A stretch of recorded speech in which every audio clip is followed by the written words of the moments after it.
Hari Om. Purity clarity in yoga சேனலுக்கு உங்களை அன்புடன் வரவேற்கிறேன். உங்கள் அன்பு மன்னை ராமதுரை.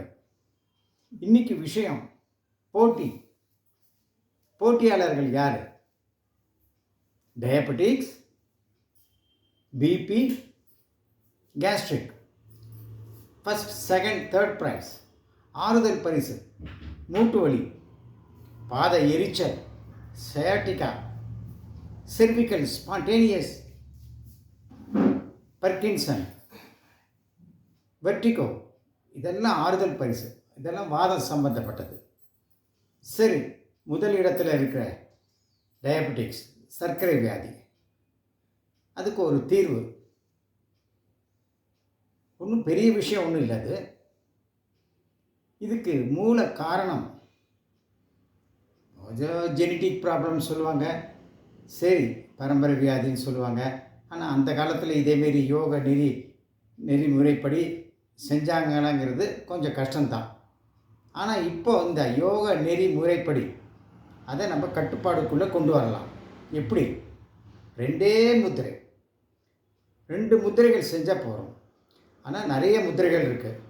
அதாவது வருண முத்திரை, சுமண முத்திரை, பிராண முத்திரை, அப்பான முத்திரை, அப்பான வாயு, அப்புறம் ஞான முத்திரை. இதெல்லாம் இருக்குது. இன்றைக்கி ரெண்டு முத்திரையில் கட்டுப்பாடுக்குள்ளே கொண்டு வரலாம். சரி, இதுக்கு மூல காரணம் என்ன? மூல காரணம் நம்ம உடலில் இருக்கிற கணையம்னா பேங்க்ரியாஸ். அது சரியானபடி ஒழுங்கான முறையில் இயங்கிக்கிட்டே இருக்கணும். அந்த கணையம் இயக்கம் சரியாக இருந்தால் இன்சுலின் சரியாக சுரக்கும். அதாவது கணையத்தில் தான் ஆல்ஃபா, பீட்டா 2 செல் இருக்குது. பீட்டா செல்லேருந்து தான் இன்சுலின் உற்பத்தி ஆகுது. இப்போது கணையத்தை நாம் ஒழுங்காக வச்சுட்டா போகிறோம். அதாவது முன்தினம் என்ன சாப்பிட்ருக்குமோ அந்த சாப்பாடு சரியான முறைப்படி ஜீரணமாகணும். அதுக்கு நம்ம என்ன செய்யணும்? நம்ம உடலுக்கு இப்போ இருக்கிற வயசுக்கு, அந்த வயசில் நம்ம அது சாப்பிட்டோம் இது சாப்பிட்டோம் இவ்வளோ குவான்டிட்டி சாப்பிட்டேன் அதெல்லாம் வேண்டாம். இப்போ இருக்கிற வயசுக்கு நம்ம உடலுக்கு என்ன ஆகாரம் எடுத்துக்கிட்டால் அது ஜெரிமானம் ஆகுது. அப்படி நம்ம கான்ஷியஸ் இருக்கணும். அந்த உணவு கட்டுப்பாடில் நம்ம ஒரு கான்ஷியஸ் அலர்ட்னஸ் இருந்தாலே 50 to 80% we can come out from the diseases. சரி, இதுக்கு 2 முத்திரைகள் செய்கிறதுக்கு முன்னாடி நம்ம எப்படி உட்காரணும்? இப்போது நான் சொல்கிறபடி தான். கீழே ஒரு விரிப்பு இருக்கட்டும். பத்மாசனம், வஜ்ராசனம். இப்போ பாருங்கள், நான் வஜ்ராசனத்தில் உட்காந்துருக்கேன். வஜ்ராசனம், சுகாசனம், சுஸ்திகாசனம், அர்த பத்மாசனம், இதெல்லாம். ஆனால் இந்த வயதினர்கள் அப்புறம் இளைஞர்கள் அவங்கெல்லாம் உட்காந்து சாப்பிட்ற பழக்கம் வச்சுக்கணும் இப்போலேருந்து. அப்போ தான் உடம்பு வளையும். எத்தனை வயசானாலும் இதேமாரி உட்கார முடியும். முடியாதவர்கள் சேரில் உட்காரட்டும். ஆனால் முதுகெலும்பு நேரக்க இருக்கட்டும். கால் தரைக்கு டச் ஆகட்டும். இப்போ உட்காரும்போது முதுகு எலும்பு நேரக்க இருக்கணும், கழுத்து நேரக்க இருக்கணும். இதுதான் முறை. இப்போ முதல் முத்திரை எது? வருண முத்திரை. அதோ பஞ்சபூதங்கள் நான் சொல்லியிருக்கேன். நீலம், நீர், நெருப்பு, காற்று, ஆகாயம். இப்போ வருண முத்திரைனா ஜலம் இல்லையா? கட்டை விரல், சுண்டு விரல், நுனி. கட்டை விரல், சுண்டு விரல், நுனி 2 கைகளையும் வச்சுக்கோங்க. இந்த 3 விரலும் நேரக்க இருக்கட்டும். தொடை மேலே வச்சுக்கிட்டு அந்த 3 விரல்களும் கீழ்முகமாக இருக்கட்டும். இந்த டயபெட்டிக்ஸ் இருக்கிறவங்களுக்கு இந்த விரல் இப்படி சேராது, இப்படி விலகி போகும். அப்போ என்ன செய்யணும்? இந்த கையால் இந்த 3 விரலையும் அழுத்தி பிடிச்சி சமப்படுத்தி வச்சுக்கணும். ஒவ்வொரு கையால் செய்யணும். ஒரு 10-15 நாளைக்குள்ளே செட் ஆகிடும். இங்கே பாருங்க, இப்படி மாற்றி மாற்றி பிடிச்சின்னு செய்வோம். சரியா? இது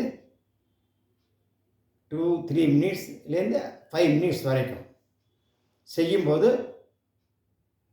கண்ணை மூடிண்டு இயற்கையான மூச்சோட்டத்தை கவனிங்க. அப்படியே நம்ம முழு கவனமும் பேங்க்ரியாஸ், அதாவது கணையத்து மேலே இருக்கட்டும், நன்றாக இயங்கிக் கொண்டிருக்கிறது அப்படின்னு ஒரு 5 நிமிஷம் பண்ணுவோம். கணையம் நன்றாக இயங்கினாலே செல்ஸ், ஆல்ஃபா பீட்டா செல்ஸ் நன்றாக இயங்கி இன்சுலின் சரியான முறையில் சுரக்கும். இப்போது கணையத்துக்கும் மனசுக்கும் சம்பந்தம் உண்டு, தொடர்பு உண்டு. எப்படி? மனசில் ஒரு இறுக்கம், ஒரு குழப்பம், கோபம் இதெல்லாம் இருந்தாலே அது அந்த சுரப்பிகள் சுரக்கிறது தடையாகும். இது செல்ஸ் மேலே அஃபெக்ட் ஆகும். அப்புறம் இவங்க டயபெட்டிஸ்காரங்க சாப்பிடும்போது கொஞ்சம் சீக்கிரம் சாப்பிடுவாங்க. அப்படி சாப்பிடக்கூடாது. நன்றாக மென்று அதை கூடாக பண்ணி சாப்பிடணும். இப்போ மூல காரணம் தெரிஞ்சிருக்கு, எப்படி கணையத்தை வச்சுக்கணும், ஜீரண மண்டலத்தை வச்சுக்கணும்னு உங்களுக்கு தெரிஞ்சிருக்கு.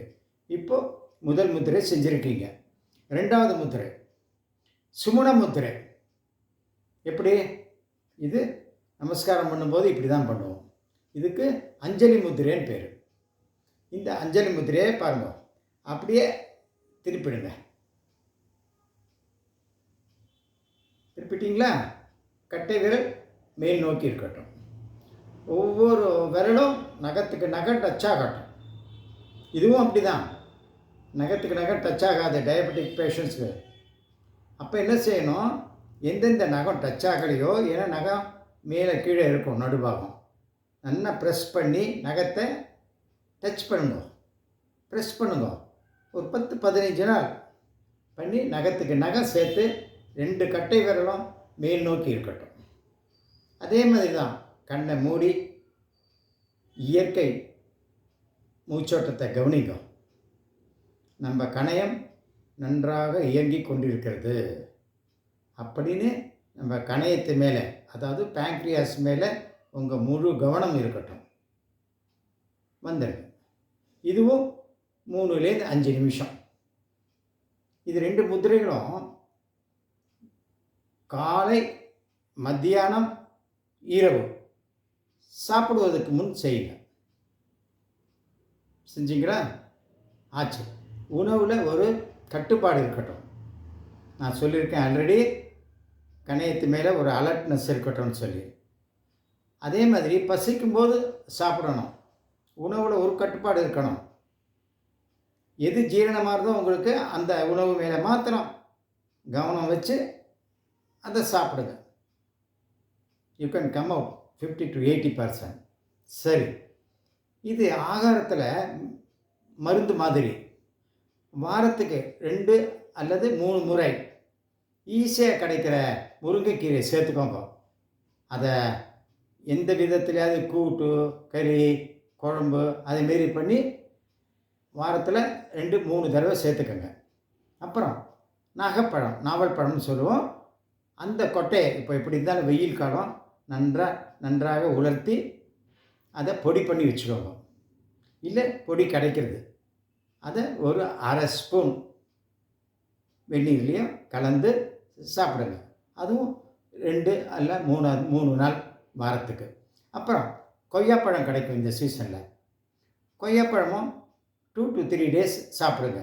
எல்லாம் ஒரே வாரத்திலே சாப்பிடணுங்கிறது இல்லை, எது கிடைக்கிறதோ அதை வாரத்துக்கு 2-3 நாள் சாப்பிடுங்க.